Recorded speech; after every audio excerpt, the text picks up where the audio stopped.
जनवरी फरवरी के मंथ में इन super Hardy plants को आप लगा लीजिए। ये एयर प्यूरिफाइंग प्लांट भी हैं और इनकी रूट्स बहुत ही जल्दी ग्रो हो जाती हैं। इनमें सबसे पहला पौधा है जेड का पौधा।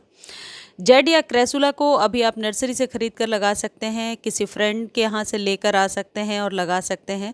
जेड की कटिंग लगाना बहुत ही आसान होती है। कोई भी अपने ही पौधे से कोई कटिंग ऐसी ले लीजिए जो कम से कम 6 महीने पुरानी हो और उस कटिंग को बस सॉइल में दबा देना है। यदि जेड का पौधा पहले से है आपके पास और सर्दियों में पत्तियां पीली हो रही हैं या ग्रो नहीं हो रहा है या स्टेम मोटी नहीं हो रही है, तो आप बोन मिल दे सकते हैं। यदि बोन मिल देने में आप कंफर्टेबल हैं तो बोन मिल बहुत ही बढ़िया खाद होता है, उसे आप दे सकते हैं। कैल्शियम रिच खाद दे सकते हैं। यदि बोन मिल नहीं देना चाहते हैं तो आप चॉक दे सकते हैं या फिर स्लेट पर जिस वाइट चॉक से हम लिखते हैं उसको आप कूट करके या चूना जो पान की दुकान पर मिलता है वो दे सकते हैं। देखिए सर्दियों में भी मेरे जेड का पौधा बहुत ही बढ़िया ग्रो कर रहा है। जेड के पौधे को किस तरीके से हरा भरा बनाकर रखना है, इस पर कंप्लीट वीडियो एवरग्रीन वाले चैनल पर डाल दिया है, लिंक डिस्क्रिप्शन में है, जाकर के देख सकते हैं। जेड के पौधे को अभी आप नर्सरी से 50 रुपीज़ में ले सकते हैं। इस पौधे को ऐसी जगह पे रखना होता है जहाँ सेमी शेड एरिया हो।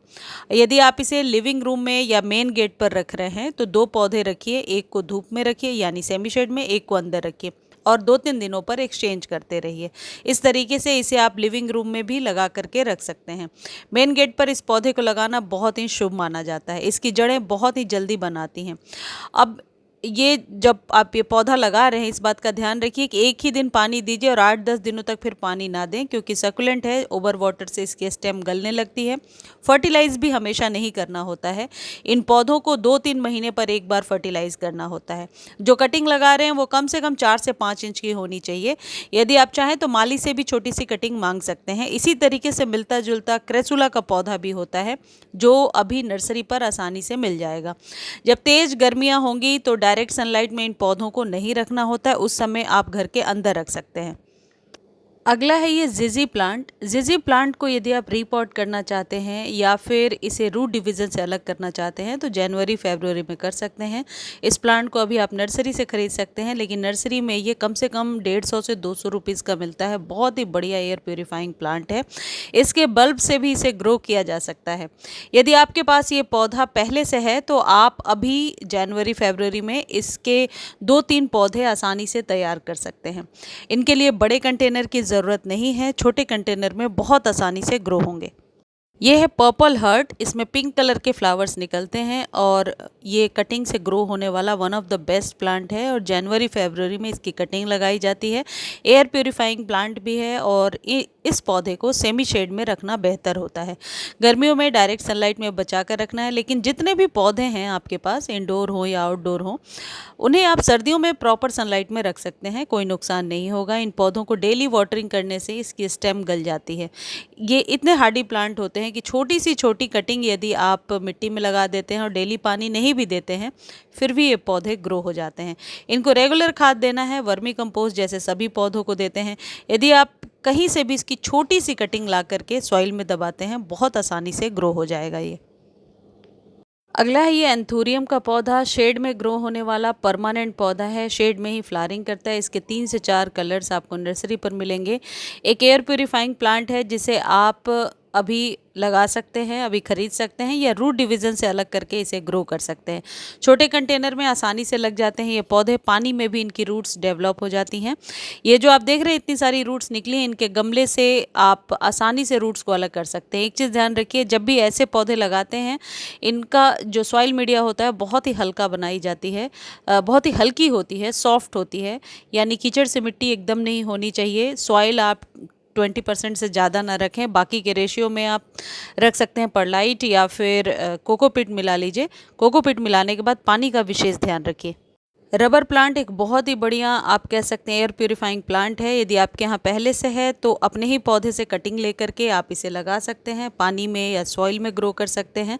कट करने के बाद ऐसी वाइटिश सी जो चीज़ निकलती है ये पॉइजनस होती है। घर में पेट्स वगैरह हैं, बच्चों से बचा कर रखें। खुद भी टच कर रहे हैं तो अच्छे से हैंड वॉश करें और आप इसको चाहे तो 2-3 दिनों तक पानी में रखिए। हालांकि पानी में भी इसकी रूट्स निकल आती हैं, और नहीं तो फिर आप डायरेक्टली सॉइल में लगाइए। एक तो आपका पौधा घना भी हो जाएगा और आपको 2 कॉस्टली प्लांट मुफ्त में ही मिल जाएंगे। ये 2 पौधे हैं जो एयर प्यूरीफाइंग भी हैं, परमानेंट पौधे हैं और ये है स्पाइडर प्लांट और अगला जो दिखाऊंगी वो है इंग्लिश आइवी। ये दोनों 50-50 रुपीज़ में अभी नर्सरी से मिलेंगे। इसमें से जो पब्स निकले हैं उनको सॉइल के ऊपर यदि आप रख देंगे तो रूट्स अपने आप मॉइस्चर लेकर के बन जाती हैं। इनको सॉइल में दबाया नहीं जाता, सॉइल में दबाने से इसकी पत्तियाँ गलने लगती हैं। ये इंग्लिश आइवी है, इसे भी कट करके अपने ही पौधे में गमले में नीचे दबा दीजिए, बहुत आसानी से ग्रो हो जाएगा। ये सारी सक्लेंट्स की वेराइटीज़ हैं। तो सक्लेंट्स जितने भी होते हैं पानी कम चाहिए और सक्लेंट्स को बसंत ऋतु के साथ ही ग्रो किया जाता है बहुत ही अच्छे से। ये है फर्न का पौधा। फर्न को भी आप रूट डिवीज़न से अलग कर सकते हैं या फिर आप अभी खरीद सकते हैं। एलोवेरा के पौधे को अभी लगाना बिल्कुल भी ना भूलें। एलोवेरा एक औषधीय पौधा है और इसे हमेशा रूट डिवीज़न से अलग करके लगाया जाता है। कई लोग इसे पत्तियों से ग्रो करते हैं लेकिन मैं हमेशा अनसक्सेसफुल रही हूँ जब भी पत्तियों से ग्रो किया है। मैंने रूट डिवीज़न से जैसा आपको दिखा रही हूँ ग्रो किया है अपने ही पौधे से और सक्सेस रेट भी सही रहा है। वर्मी कंपोस्ट और कैल्शियम रिच खाद इसके लिए सही है। पानी कम देना होता है और धूप में इस पौधे को रखना होता है। ये है पीस लिली, परमानेंट पौधा है, एयर प्यूरीफाइंग प्लांट है, शेड में यानी छाया में फूल देने वाला पौधा होता है। गर्मियों में डेली वाटरिंग करनी है। अपने ही पौधे के रूट डिवीज़न से आप इस पौधे को ग्रो कर सकते हैं। यदि आपके पास पहले से है ये पौधा तो इसे अभी आप रीपॉट कर लीजिए और अपने ही पौधे से एक न्यू रूट निकाल कर लगा सकते हैं।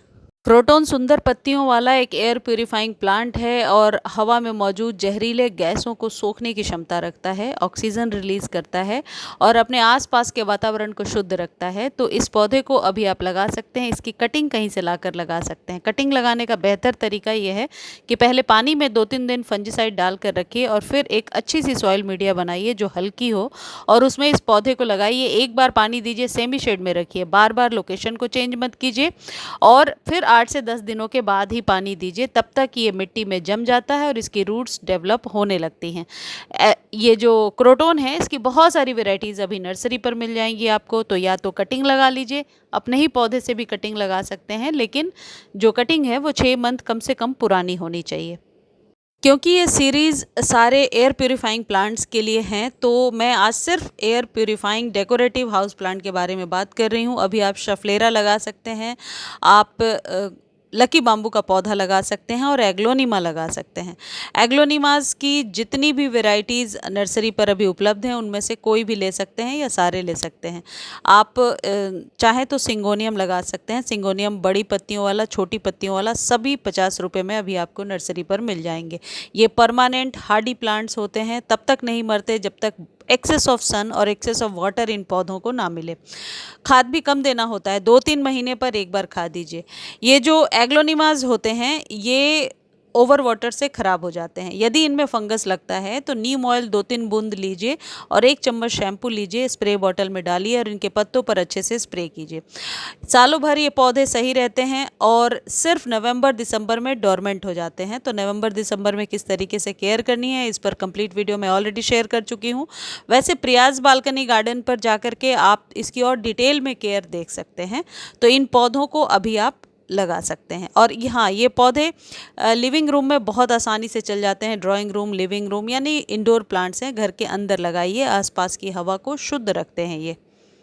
अगला है स्नेक प्लांट। बहुत ही पॉपुलर हाउस प्लांट है और पत्तियों से ग्रो किया जा सकता है। कई लोग कहते हैं कि नहीं पत्तियों से ग्रो नहीं होता, बहुत आसानी से ग्रो होता है। जैसा आप देख रहे हैं, बस एक ही चीज़ करना होता है, बार बार पॉट को हिलाना नहीं है, बार बार पानी नहीं देना है। कहीं से भी एक पत्ती ले आइए, आप गार्डन से, पार्क से ला सकते हैं, पत्तियों को काटिए। इस बात का ध्यान रखिए कि नीचे के सिरे को नीचे ही दबाना है। ऊपर नीचे पत्तियों को चूँकि एक जैसे हैं तो कई लोग मिक्स कर देते हैं, तो फिर मिक्स करने के बाद यानी ऊपर के सिरे को नीचे मिट्टी में दबाएंगे तो कभी भी रूट्स नहीं बनेंगी। किसी भी तरीके के सॉइल में दबा दीजिए और एक साइड रख दीजिए सेमी शेड एरिया में। पानी एक बार दीजिए, फिर 8 से 10 दिनों तक पानी देने की ज़रूरत नहीं है। सकुलेंट है, रूट्स को बहुत जल्दी बना लेगा, परमानेंट हाउस प्लांट है और ये ऐसा पौधा है जिसे किचन में, लिविंग रूम में, मेन गेट पर, टेरेस पर, बालकनी में कहीं भी रख सकते हैं। बहुत ही बढ़िया प्लांट है। आप एरोकेरिया का पौधा लगा सकते हैं, देखने में बहुत ही खूबसूरत लगता है, ज़्यादा केयर की ज़रूरत नहीं है, एक बहुत ही बढ़िया परमानेंट हाउस प्लांट है। हाँ, ये पौधा थोड़ा स्लो ग्रो होता है और कटिंग से मुश्किल से ही लग पाता है। तो छोटी सी कटिंग अभी नर्सरी से ले आइए और इसे ग्रो कीजिए, एक जगह रख दीजिए। बार बार जो है इसके पॉट को चेंज नहीं करना है, ज़रूरत ही नहीं पड़ती है, क्योंकि 3 से 4 साल तक ये पौधा इसी में लगा हुआ है, आप जैसा देख रहे हैं, लेकिन इसकी रूट्स अभी भरी नहीं है। तो आप ये कर सकते हैं कि इनको गर्मियों में थोड़ा सा सेमी शेड में रखेंगे, लेकिन सर्दियों में बाहर रखेंगे। पानी गर्मियों में डेली देना है, लेकिन सर्दियों में डेली पानी नहीं देना है। एरिका पाम का पौधा बहुत ही पॉपुलर हाउस प्लांट है और इसे अभी आप लगा लीजिए, पूरे साल बहुत अच्छे से ग्रो होता है। सिर्फ 2 वेदर ऐसा होता है जब एरिका पाम के लिए सूटेबल नहीं होता, या तो बहुत ज़्यादा सर्दी है या गर्मी बहुत ही तेज़ है। दोनों ही सिचुएशन में यदि सर्दियाँ बहुत ज़्यादा हैं तो आप धूप में रख सकते हैं, और गर्मी बहुत ज़्यादा है तो ऐसी जगह पर रखिए जहाँ थोड़ी ठंडक हो, डायरेक्ट सनलाइट ना हो। और इस पौधे को रूट डिवीज़न से अभी आप अलग कर सकते हैं और ग्रो कर सकते हैं। यदि आपके पास ये पौधा है तो इसे अपने ही पौधे से आप अलग करके 2 पौधे तैयार कर सकते हैं, या फिर अभी आप नर्सरी से खरीद सकते हैं। परमानेंट पौधा है, बहुत ही बढ़िया एयर प्यूरीफायर प्लांट की तरह इसे हम घर में लगाते हैं। अगला है पोथोस यानी मनी प्लांट। अभी आप पानी में ग्रो कर सकते हैं मनी प्लांट को बहुत आसानी से। पानी में रूट्स बन जाएं तो उसे सॉइल में दबा दीजिए, या डायरेक्टली कट करके सॉइल में दबा सकते हैं।